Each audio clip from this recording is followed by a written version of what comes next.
children. Good morning, Nana. How are you? I hope we are all fine. So yesterday we are discussion on మనం 9th chapter గురించి discussion చేసుకుంటున్నాము. So one of the part yesterday we are discussion అన్న మనము working in a paper mill డిఫరెంట్గా ఏ విధంగా work చేస్తారంటే different means regular worker, permanent worker, casual workers, ఈ విధంగా మనము చక్కగా ఆ ముగ్గురు కూడా ఏంటిది సూరజ్, చందు, తారా గురించి వాళ్ళు ఏ విధంగా వర్క్ చేస్తారు, మనకి ఆ పేపర్ మిల్లో ఆ ఫ్యాక్టరీలో వర్క్ చేయడం వల్ల వాళ్ళకు ఉన్న బెనిఫిట్స్ ఏంటిది అండ్ అదేవిధంగా వాళ్ళకి ఎంత శాలరీ వస్తుంది ఏంటి అనేది మనం ప్రీవియస్ క్లాస్లో డిస్కషన్ చేసుకున్నాం. సో చేస్తాను కదా. So today we are discussion who owns the paper mill.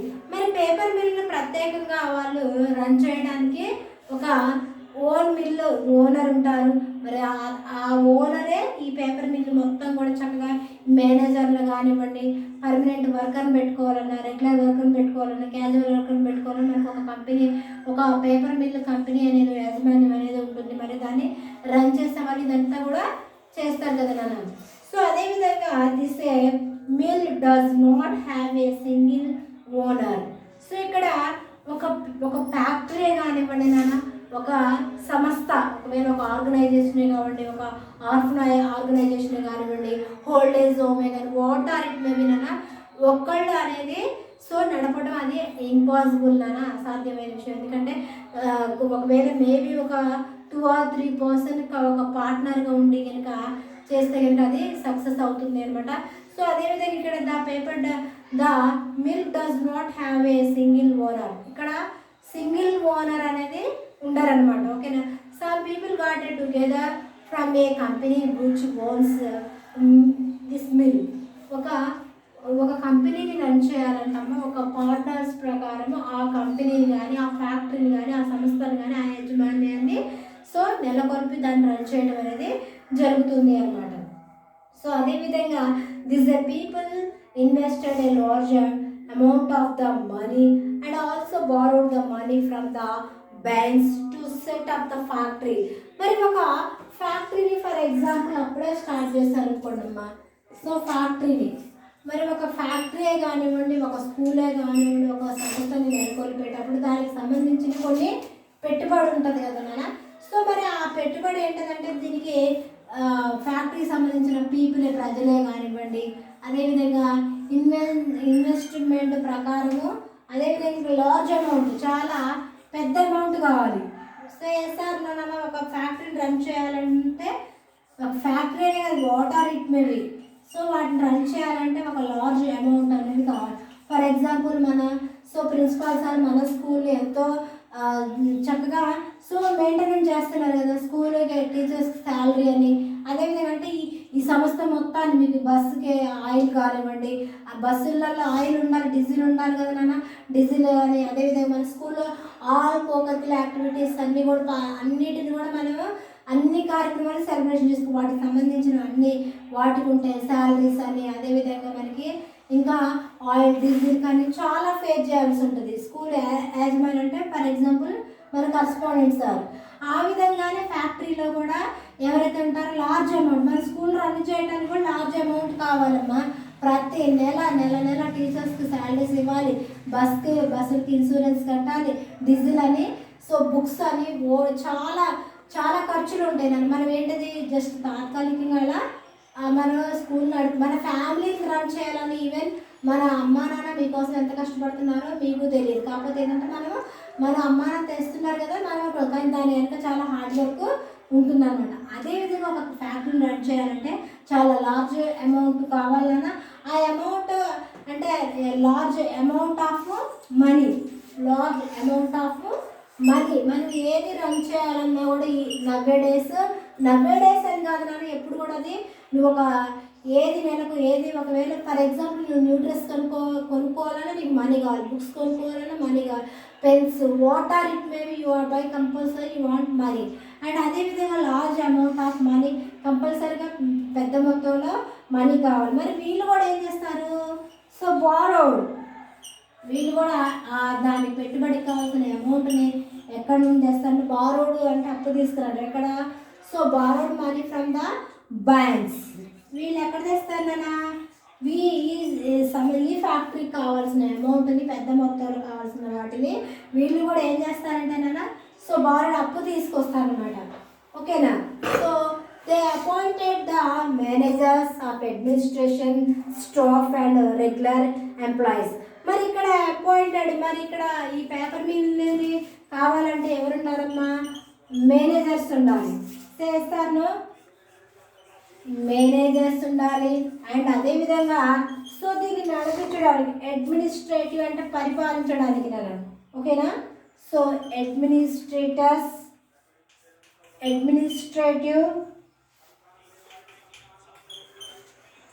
So administrative staff మరి మొత్తం కూడా సో ఈ ఫ్యాక్టరీని ఏదైతే నెలకొల్పాలని దీనికి స్టాఫ్ ఉండాలి. మన స్కూల్ని రన్ చేయడానికి కూడా ఆల్మోస్ట్ ఆల్ స్టాఫ్ పైన ఆధారపడింది.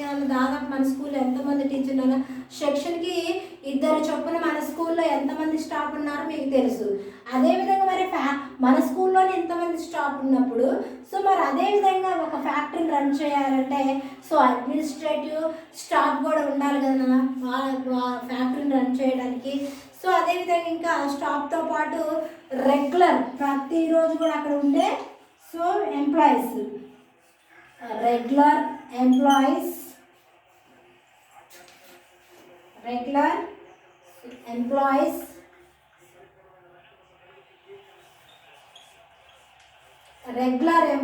ఉండాలి. ప్రతిరోజు కూడా రన్ చేయడం రెగ్యులర్ ఎంప్లాయీస్ ఉండాలి. అండ్ అదేవిధంగా ఇంకా and the workers, managers and అదేవిధంగా ఇంకా so staff, administrative staff and paid A salary but so not the owners. మరి అదేవిధంగా ఇక్కడ చూసుకున్నట్టయితే ఒక దీనికి సంబంధించిన మేనేజర్స్ ఉండాలి, అడ్మినిస్ట్రేటివ్ స్టాఫ్ ఉండాలి, అదేవిధంగా రెగ్యులర్ ఎంప్లాయీస్ ఉండాలి. అండ్ అదేవిధంగా వర్కర్స్ ఎవరైతే పని చేస్తున్నారమ్మా మరి వాళ్ళకి మేనేజర్స్ కానీ అండ్ అదేవిధంగా అడ్మినిస్ట్రేటివ్ స్టాఫ్ కానీ so are a paid salaries but not the owners. ఇక్కడ ఎవరైతే ఓనర్స్ ఉన్నారమ్మా ఆ ఓనర్స్ ఏం చేస్తారంటే వీళ్ళు సో ఇక్కడ మేనేజర్స్ కానీ అడ్మినిస్ట్రేటివ్ ఎవరైతే పరిపాలిస్తున్నారో వాళ్ళే the workers, managers and administrative staff are a paid the salaries but not the owners. ఇక్కడ ఓనర్స్ మాత్రం శాలరీస్ పే చేయరమ్మా. ఇక్కడ మేనేజర్స్ కానీ అడ్మినిస్ట్రేటివ్ ఎవరైతే ఆ సంస్థని పరిపాలిస్తున్నారో వాళ్ళు శాలరీస్, ఆ వర్కర్స్ కానీ ఎంప్లాయీస్ కానీ వాళ్ళకి శాలరీస్ అనేది పే చేస్తూ ఉంటారు అన్నమాట. The owners share and among guest themselves whatever money is left after paying the wages and other costs of running the paper mill. మరి ఇక్కడ ఓనర్స్ ఏం చేస్తారంటమ్మా, ఇక్కడ ఓనర్స్ ఉన్నారు, మేనేజర్స్ ఉన్నారు, అడ్మినిస్ట్రేటివ్ స్టాఫ్స్ ఉన్నారు, ఎంప్లాయీస్ ఉన్నారు, రెగ్యులర్ వర్కర్స్ ఉన్నారు, casual workers ఉన్నారు. అండ్ అదేవిధంగా ఇక్కడ ఈ పరిపాలనలో చాలా మంది కూడా వర్క్ చేస్తున్నారు కదా. మరి ఓనర్స్ ఏం చేస్తారంటే వాళ్ళు ఏం షేర్ చేస్తారంటే అమ్మా అమాంగ్ ఇస్ దెమ్సెల్వ్స్ వాళ్ళ సొంతంగా what ever money is the left after paying wages ఏవైతే వేతనాలు ఉన్నాయో వేజెస్ అంటమ్మా వేతనాలు, కూలీలు చెల్లించడం కానీ లేకపోతే అదర్ కాస్ట్స్ ఇంకా కొన్ని కాస్ట్ ధరలు ఏదైనా ఉంటే రన్నింగ్ ద పేపర్ మిల్ అంటే కేవలం వాళ్ళు రన్నింగ్ పేపర్ మిల్ని రన్ చేస్తారమ్మా. ఓకేనా, వేజెస్ ఇస్తారు కానీ శాలరీస్ కానివ్వండి ఇవన్నీ కూడా ఎవరు చూసుకోవాలంటే మేనేజర్స్ కానివ్వండి అడ్మినిస్ట్రేటివ్ పరిపాలన కానీ వాళ్ళు చూసుకోవాలన్నమాట. That is they get all the profits of the factory from the factory. ఏదైతే గెట్ ఆల్ ద ప్రాఫిట్ అంటే మన లాభం, ఏదైతే లాభం ఉంటుందో ఫ్రమ్ ద ఫ్యాక్టరీ అది మొత్తం కూడా ఎవరికి వస్తుందమ్మా ఫ్యాక్టరీ వాళ్ళకి ఆ ప్రాఫిట్ లాభం ఏదైతే ఉందో అది ఫ్యాక్టరీకి వస్తుందన్నమాట. That is so they also bear the loss in any అది కంపెనీయే కానివ్వండి అమ్మా ఒక సంస్థ ఏదైనా ఒక ఆర్గనైజేషన్ ఏ సంస్థను నెలకొల్పిన దాంట్లో లాభాలు నష్టాలు అనేది రెండు ఉంటాయి. ఇప్పుడు అదేవిధంగా ఒక ఫార్మరు ఒక రైతులోనే ఆయన అనుక్షణం ఆ పొలాన్ని నమ్ముకొని ఎంతో కష్టపడి పనిచేస్తున్న ఆ పొలంలో ఆ రైతన్నకి లాభం ఉండొచ్చు నష్టం ఉండొచ్చు, నష్టం వచ్చినా లాభం వచ్చినా కూడా ఈ ప్రతి సంవత్సరం ఆ రైతు చేసే పని మాత్రం ఎప్పటికి కూడా లాభం వచ్చింది కదా అని మళ్ళీ పొలం వేయడం, నష్టం వచ్చింది కదా అని ఆయన రెగ్యులర్గా ఆయన చేసే పని ఆయన చేస్తూనే ఉన్నారు. ఈరోజు మనం ఇంత 5 ఏళ్ళు నోట్లో పోతున్నాయంటే గల కారణం రైతన్న ప్రశాంతంగా నిద్రపోతున్నామంటమ్మా. సో మనకి జై జవాన్ జై కిసాన్ అని మహానుభావులు ఉత్తగా లేదు నన్ను ఈరోజు మనం ఇంత ప్రశాంతంగా ఉన్నామంటే ఆ మహానుభావుల వల్ల, జవాన్ల వల్ల మనం ఈరోజు ఇంత ప్రశాంతంగా ఉన్నాము. అందుకని మనము సో ఇక్కడ ఈ లాభాలు కంపెనీలోనే కానివ్వండి, అండ్ అదేవిధంగా ఎక్కడైనా లాభం నష్టం అనేది ఉంటుందమ్మా. లాభం వచ్చినప్పుడు ఒకలాగా, నష్టం రెండింటిని కూడా షేర్ చేసుకోవాల్సి ఉంటుంది అనమాట. ఓకేనా? So can you summarize the main features of the factory products using the following points? Here have some points are there nana. So 1 to 8 points ఉన్నాయి కదా. కంపల్సరీ ఒక ఫ్యాక్టరీని రన్ చేయాలంటే మెషిన్స్ ఉండాలి, అండ్ రా మెటీరియల్స్ ఉండాలి, so and energy and water ఉండాలి, production ఉత్పత్తి ఉండాలి, వర్కర్స్ పనిచేసే వాళ్ళు ఉండాలి, మేనేజర్స్ ఉండాలి, మార్కెట్ ఉండాలి, ఓనర్స్ ఉండాలి. ఇవన్నీ కరెక్టే కాదన్నా. ఒక ఏదైనా ఒక సంస్థని నువ్వు ఒకవేళ ఏ సంస్థను నెలకొల్పినా, ఒకవేళ అది స్కూలే కానివ్వండి, స్కూల్ రన్ చేయాలన్నా, ఒకవేళ అర్బన్ ఆర్గనైజేషన్ పెట్టాలన్నా, ఏదైనా కూడా దానికి సంబంధించినవన్నీ కూడా ఉంటేనే ఆ సంస్థ, ఆ యాజమాన్యం అనేది ముందుకి రన్ అవుతూ ఉంటుంది, సో ముందుకి వెళ్తూ ఉంటుంది అనమాట. Some factories are a owned not by the individual owners are a group of a owners but by the government. మరి అదేవిధంగా మనకి కొన్ని ఫ్యాక్టరీస్ ఉన్నాయి కదా నాన్న, are owner not by the individual. వాళ్ళు ఏంటంటే ఇండివిజువల్గా కాకుండా ఓనర్స్ ఆర్ గ్రూప్, ఓనర్స్ కానివ్వండి, ఆ పేపర్ మీద ఓనర్స్ కానీ గ్రూప్ అనేది ఉంటుంది. Group are not owners but by the government. So అదేవిధంగా ఓనర్స్ ఉంటారు కానీ అది by the government. These are run by the government for all the welfare all the people. కొన్ని సంస్థల్ని, కొన్ని యాజమాన్యాన్ని గవర్నమెంటే నడిపిస్తూ ఉంటుంది అనమాట. ఓకేనా? అది ఎలాగంటే so these are run by the government of the welfare, సంక్షేమ సంఘాల ప్రకారము. సో ప్రజల వెల్ఫేర్ ఆల్ ద పీపుల్, సంక్షేమ సంఘం ప్రకారం అందరి ప్రజలు ఆ గవర్నమెంటే నడిపిస్తుంది. అంటే నడిపించడం శాలరీ ఇవ్వడం కానీ, వాటికి సంబంధించిన రా మెటీరియల్ కానీ, మిషన్సే కానీ, energy power, energy, water it may be ఆ కంపెనీకి ఫర్ ఎగ్జాంపుల్ గవర్నమెంట్ స్కూల్ ఉంది కదా, ఆ గవర్నమెంట్ స్కూల్ మొత్తం కూడా ఎవరి యొక్క ఆధీనంలో ఉంటుందంటే ప్రభుత్వం యొక్క ఆధీనంలో ఉంటుంది. శాలరీస్ కానివ్వండి, బుక్స్ కానివ్వండి, uniform, water it may be. So పిల్లలకి కావాల్సిన అన్నింటినీ గవర్నమెంట్ సమకూరుస్తుంది. టీచర్స్ కావాల్సిన శాలరీస్ మొత్తం కూడా గవర్నమెంటే సమకూరుస్తుంది. అదే ప్రైవేట్ యాజమాన్యం అంటేమ్మా, సో మొత్తం శాలరీస్ అని కానీ ప్రతిదీ కూడా ప్రిన్సిపాల్ సార్, కరస్పాండెంట్ సార్ ఎవరైతే ఉంటారో సార్ మొత్తం కూడా భరించాల్సి ఉంటుంది అనమాట. ఈ విధంగా సో గవర్నమెంట్కి, ప్రైవేట్ సెక్టర్కి వేరియేషన్ అది నాన్న. ఓకేనా?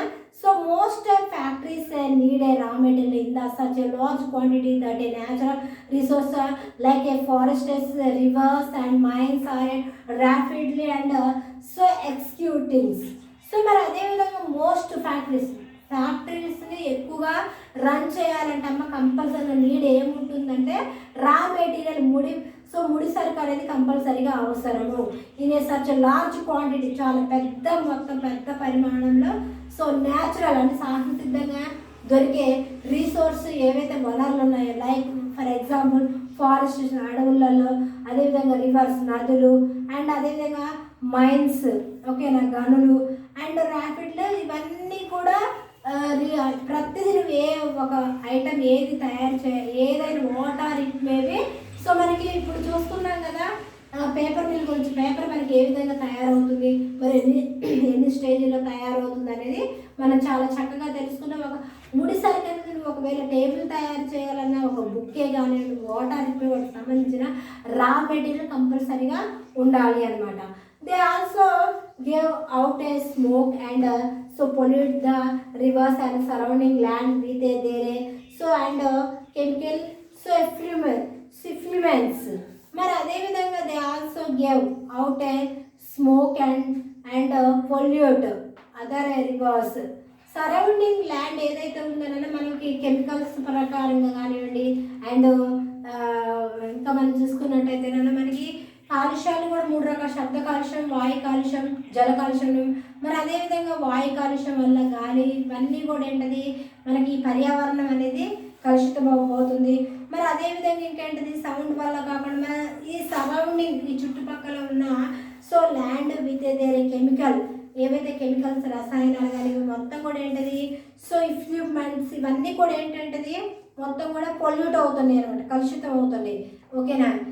మామూలుగా మనకి చెప్పుకున్నాం కదా, జల కాలుష్యం, వాయు కాలుష్యం, శబ్ద కాలుష్యం వల్ల ఒక్కొక్క కాలుష్యం వల్ల ఒక్కొక్కటి పొల్యూట్ అవుతుంది అనమాట. ఓకేనా? Thus there is a need to develop methods to the control the damage they cause by the environment. ఇవన్నీ కూడా ఏంటన్నా మనం ఏది పొల్యూట్ అయినా మన పర్యావరణానికే ముప్పు. కాబట్టి మన పర్యావరణాన్ని రక్షించుకోవాల్సిన ప్రతి ఒక్క బాధ్యత పౌరులుగా మనందరికీ ఉంది నాన్న. పర్యావరణాన్ని వీలైనంత వరకు కూడా మనం కూడా పరిరక్షించడానికి ప్రయత్నం చేద్దాం. ఓకేనా? Today end of this class మీద tomorrow we condition that class. అదేవిధంగా ఇక్కడ నేను ఒక వర్క్ ఇచ్చానమ్మా. ఇంకా no can one fill up this box and send not send ever homework నాన్న. Maybe today do this work and send given homework.